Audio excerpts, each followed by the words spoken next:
전 주일에 믿음은 포기하는 것이다 라는 제목으로 말씀을 드렸어요. 기억나시나요? 한 부자 청년 관원이 물질이 많음으로 인해서 근심하다가 돌아갔어요. 물질을 포기하지 못함으로 주님을 따르지 못한 거예요. 물질을 포기하지 못한 것은 그에게 믿음이 없었기 때문이었어요. 결국 영생을 포기한 자가 돼버리고 말았어요. 여러분, 성공하는 사람들에게 특징이 있어요. 특징이. 포기해야 할 것은 빨리 포기해요. 성공하는 사람들. 포기해야 할 것은 빨리 포기하고, 포기해서는 안 될 일들은 계속해서 될 때까지 도전해요. 신앙생활의 성공도 마찬가지예요. 포기해야 할 것은 빨리 믿음으로 포기하고, 아멘. 포기해서 안 될 일은 믿음으로 계속해서 도전하면서 살아갈 때 우리 신앙생활도 잘할 수 있는 것이지요. 조용하고 평화로운 해안도시 가버나움에 깜짝 놀랄 일이 생겨나게 되어져요. 어느 날 나사렛에서 살고 있는 청년 예수가 그곳을 찾아온 거예요. 많은 사람들이 몰려들었어요. 말씀의 도를 가르치는 중에 들것에 실려온 중풍병자를 고쳐요. 그 동네가 뒤집어질 만큼 깜짝 놀랄 사건이었어요. 그 이후에도 가버나움에서는요, 이 사건이 계속해서 사람들에게 화제거리가 되었어요. 믿음의 역사였습니다. 자, 주님이 행하신 치유 사역을 보게 되어지면 특징이 몇 가지가 있어요. 첫 번째, 주님이요, 병자들을 불쌍히 여기사 고쳐주시는 경우예요. 마태복음 14장 14절에 보면은 큰 무리들을 보시고 불쌍히 여기사 그 중에 있는 병인들을 고쳐주셨다 하는 말씀이 나오고요. 누가복음 7장 13절 이하에 보면은 예수님께서 과부를 보시고 불쌍히 여기사 울지 말라고 하시고 죽은 아들을 살려주십니다. 불쌍히 여기사 예수님이 고치신 경우고요. 두 번째는요, 병자의 믿음을 보시고 고쳐주시는 경우였어요. 소경 거지 바디메오는 자신의 믿음으로 고침을 받았어요. 다윗의 자손 예수여 하고 부르짖지요. 내게 무엇하여 주기를 원하느냐? 보기를 원하나이다. 내 믿음대로 될지어다. 그 순간 눈을 떠서 보게 되어진 거예요. 바디메오의 믿음이 놀라운 치유를 경험하게 된 것이지요. 세 번째 경우는요, 타인의 믿음을 보시고 병자들을 고쳐주시는 경우예요. 백부장의 하인을 우리 주님이 고쳐주시지요. 백부장이 너희 집에 가겠다 그랬더니 우리 집에 오심을 감당하지 못하겠사오니 주여 말씀만 하옵소서. 그리하면 하인이 낫겠나이다. 그때 예수님께서 이스라엘에서 내가 이만한 믿음을 보지 못했다 칭찬하시면서 가라 내 믿음대로 될지어다. 그 순간 하인이 깨끗이 고침을 받게 되어져요. 오늘 본문의 말씀이 이 세 번째 경우예요. 타인의 믿음을 보시고 고쳐주신 거예요.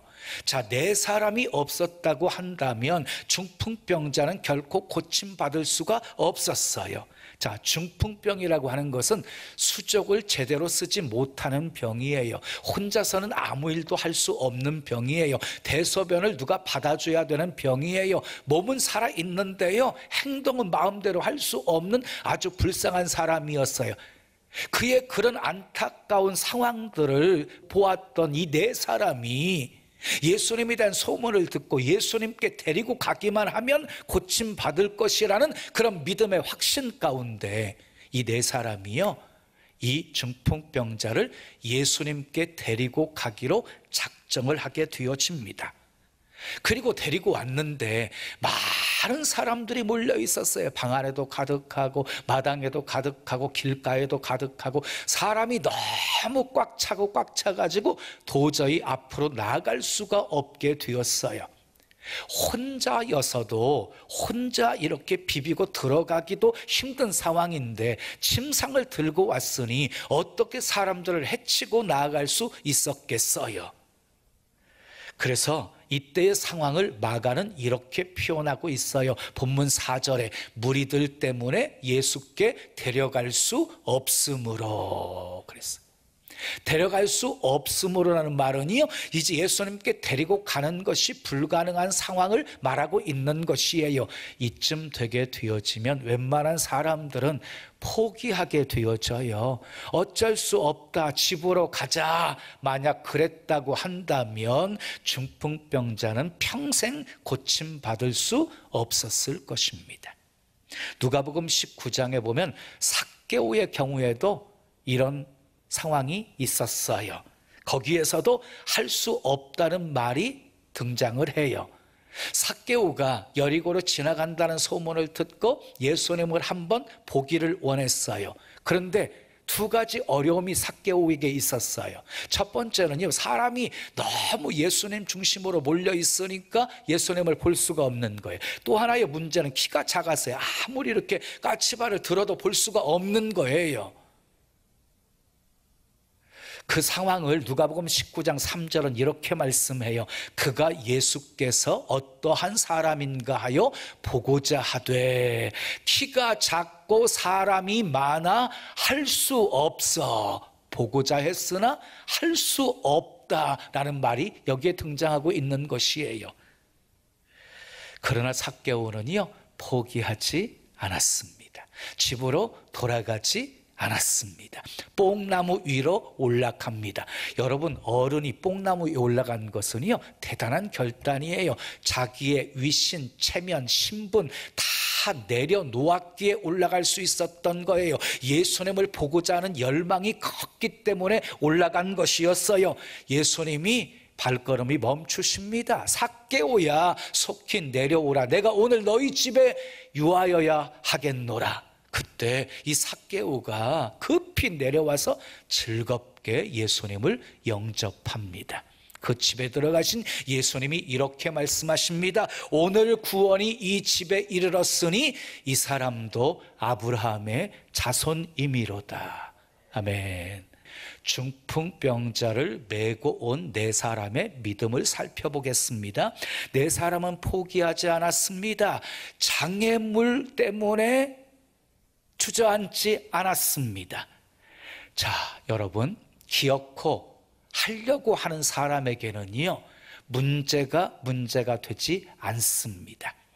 자, 중풍병자였어요. 걸을 수가 없어요. 어떻게 했어요? 침상을 들고 움직여요.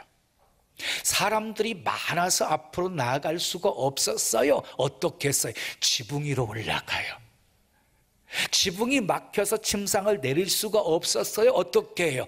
지붕을 뚫어요. 여러분, 하고자 하는 사람에게는요, 문제가 되지를 않습니다. 나폴레옹은 이렇게 말했어요. 내가 가는 길에는 언제나 길이 있다. 없으면 만들어 간다. 자, 여기 네 사람은요, 길이 없으니까 길을 만든 사람들이었어요. 지붕 위로 올라갑니다. 지붕을 뚫어서 구멍을 냅니다. 남의 집이었어요. 그곳에는 이미 예수님도 수많은 사람들이 모여 있었어요. 그 사람들에게 피해가 있을 것을 몰랐던 것이 아니었어요. 그럼에도 구멍을 뚫었어요. 그리고 마침내 중풍병자의 침상을 예수님 앞에 달아내려요. 이처럼 믿음은요, 계산하지 않습니다. 믿음은 이처럼 행동하게 합니다. 지붕을 뚫은 네 사람에게는 확신이 있었기 때문이었어요. 예수님 앞에 달아내리기만 하면 이 중풍병 깨끗이 예수님이 고쳐주실 것이라는 확신이 그런 행동을 낳게 한 것이에요. 본문 4절, 5절은 이렇게 말씀합니다. 함께 읽어요. 시작. 지붕을 뜯어 구멍을 내고 중풍병자가 누운 상을 달아내리니 예수께서 그들의 믿음을 보시고 그랬어요. 네 사람은요, 행동한 믿음이었어요. 그들의 행동하는 믿음을 예수님께서 보신 거예요. 여러분, 말로만 하는 것 믿음 아니에요. 생각만 하는 것 믿음 아니에요. 행동으로 보여져야 돼요. 눈으로 보여져야 돼요. 네 사람의 믿음은 지금 눈으로 보여지고 있는 믿음이었어요. 포기하지 않았습니다. 기발한 생각을 합니다. 그 생각을 행동으로 옮깁니다. 그들의 행동하는 믿음을 보시고 예수님께서 중풍병자에게 이렇게 말씀하십니다. 작은 자야, 내 죄사함을 받았느니라. 지금 중풍병자의 문제는 외적인 것이었어요. 근데 예수님께서는요, 외적인 중풍병을 고쳐주시기 전에 마음속에 아직도 남아있는 죄 문제를 해결해 주신 거예요. 여러분, 인생에 문제가 생기잖아요. 그러면 가장 먼저 영적인 점검을 해보셔야 돼요. 내가 하나님과의 관계가 바른가?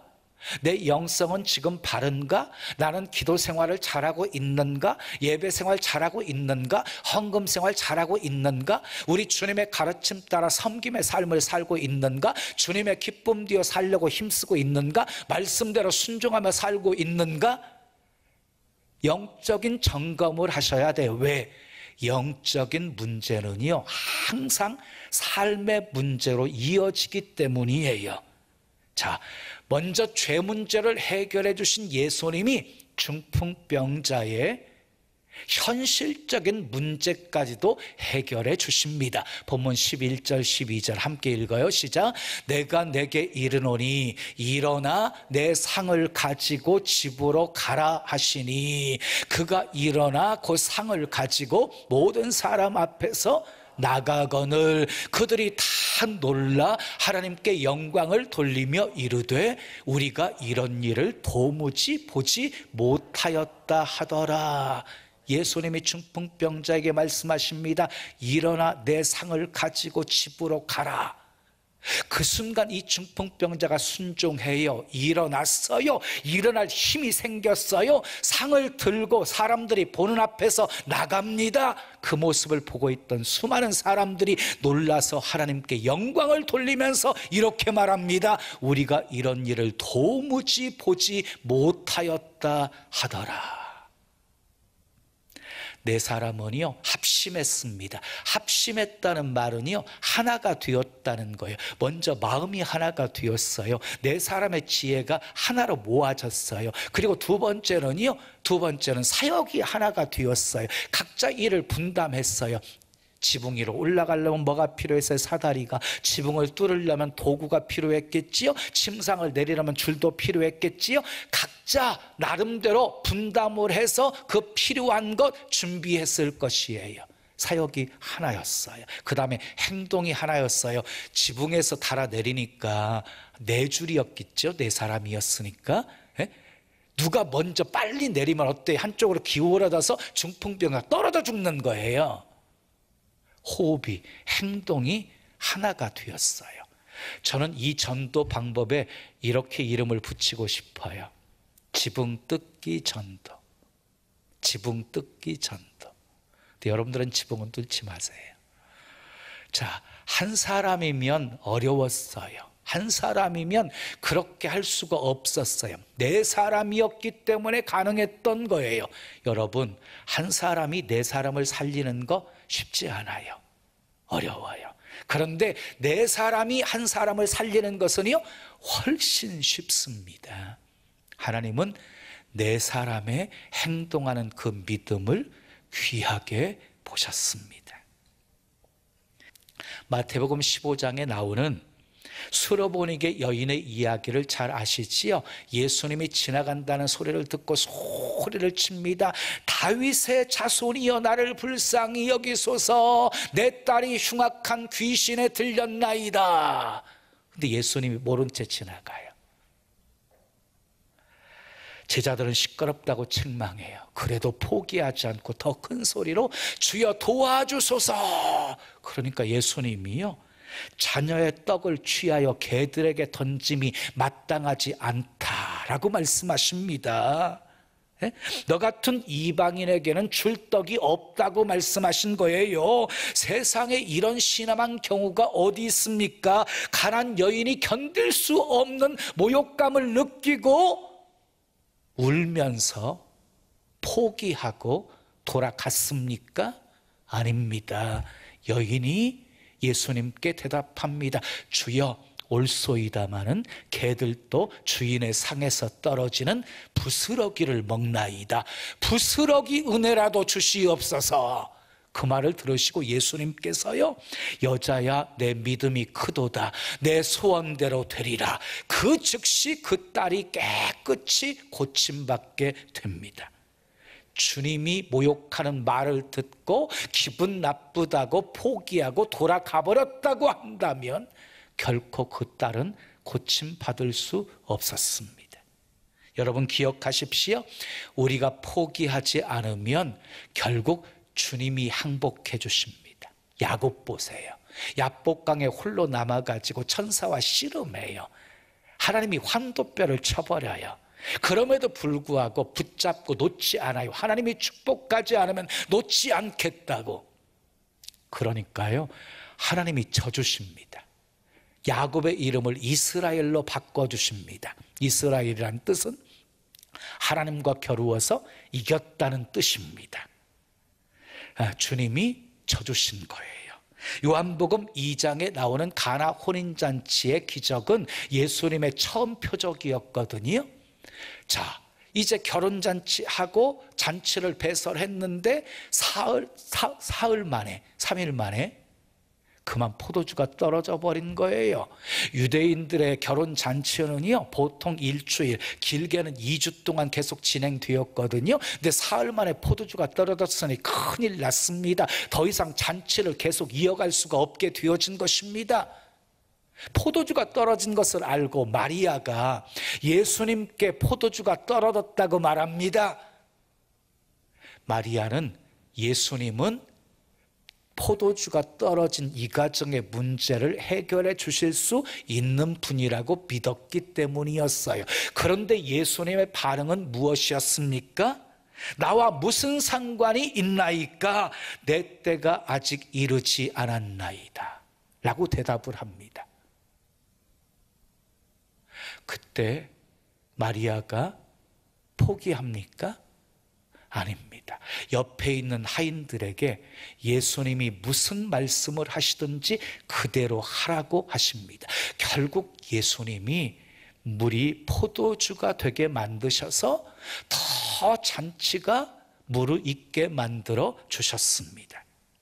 자, 그러니까 예수님은 아직 때가 되지 않아서 기적을 일으키실 때가 아니었는데 마리아가 포기하지 않으니까 하나님께서 쳐주신 거예요.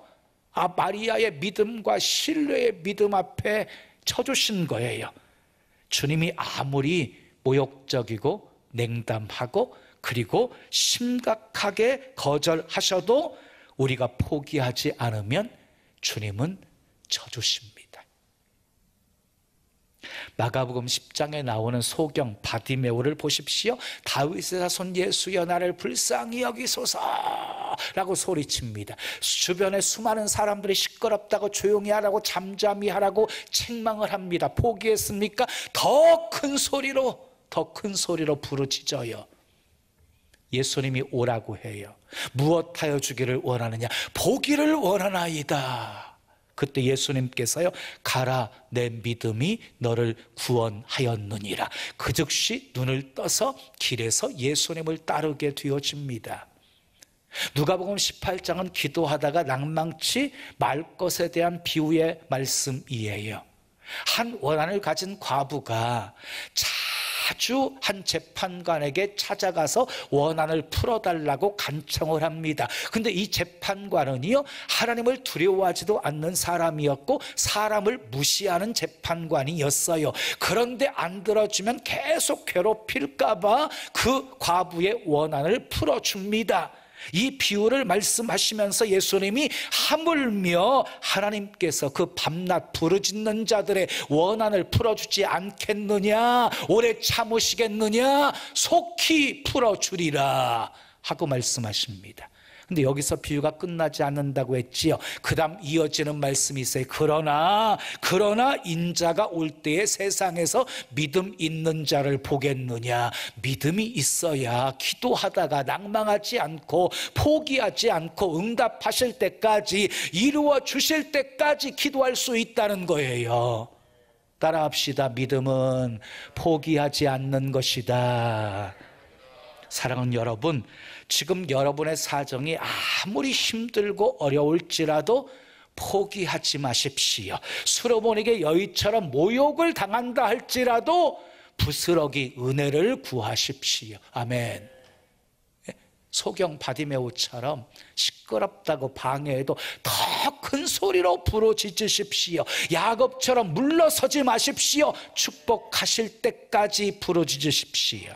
원한을 가진 과부처럼 응답될 때까지 간청하십시오. 그래서 여러분들에게 찾아온 위기와 시험이 복으로 바뀌는 은혜 체험하시기를 예수님의 이름으로 축원합니다. 믿음은요, 기적의 원천입니다. 믿음은 도전하게 합니다. 믿음은 장애물을 극복하게 합니다. 믿음은 마침내 성취를 맛보게 합니다. 영국의 유명한 윈스턴 처칠이 상원 의원에 출마했을 때입니다. 넉넉히 이길 줄 알았는데 어이없게도 낙선의 고배를 마시게 되어집니다. 크게 낙심합니다. 사람들 만나기 싫어서 두문불출하게 되어집니다. 어느 날 창밖을 물구름이 내다보고 있었습니다. 길 건너편에서 벽돌공이 담을 쌓고 있는 광경을 보게 되었습니다. 벽돌공은 날렵한 손동작으로 벽돌을 올려놓고 그 다음에 세면을 콘크리트를 바르고 또 벽돌을 올려놓고, 근데 얼마 안 있어서 순식간에 이 담벼락이 완성이 되어지는 모습을 보았습니다. 그것을 보고 윈스턴 처칠은 큰 깨달음을 얻게 되어져요. 그렇구나, 인생은 벽돌을 한 장씩 한 장씩 쌓아 올라가는 것이로구나. 내 인생 여정을 결코 여기서 포기할 수는 없지. 그러면서 다시 용기를 냅니다. 그리고 정말 자기 인생을 하루하루 벽돌 한 장 한 장 쌓아간다는 그런 심정으로 살아갑니다. 결국 그는 영국의 수상이 되었습니다. 그리고 제2차 세계대전을 승리로 이끌어 영국의 자랑거리가 되었습니다. 그가 정계를 은퇴하고 어떤 학교에 가서 연설한 짧은 연설은 너무너무 유명한 연설이 되었습니다. 그는 조용히 단상에 올라가서 우렁찬 소리로 Never give up, never give up, never, never, never. 여러분, 절대로 포기하지 마십시오. 절대로 포기하지 마십시오. 절대로 여러분, 여러분의 미래를 포기하지 마십시오. 여러분의 비전을 포기하지 마십시오. 예배를 포기하지 마십시오. 기도를 포기하지 마십시오. 전도를 포기하지 마십시오. 봉사와 사역을 포기하지 마십시오. 영적인 일을 포기하지 마십시오. 믿음은 포기하지 않는 것입니다. 믿음은 남들이 생각하지 못하는 기발한 생각을 하게 합니다. 믿음은 행동하게 합니다. 믿음은 결국 해내게 합니다. 믿음으로 하나님의 역사 많이 체험하며 사시기를 예수님의 이름으로 축원합니다. 지금은 선교 헌금 시간입니다. 이 예배를 통해 삶 가운데 은혜와 회복이 충만하시길 간절히 기도합니다.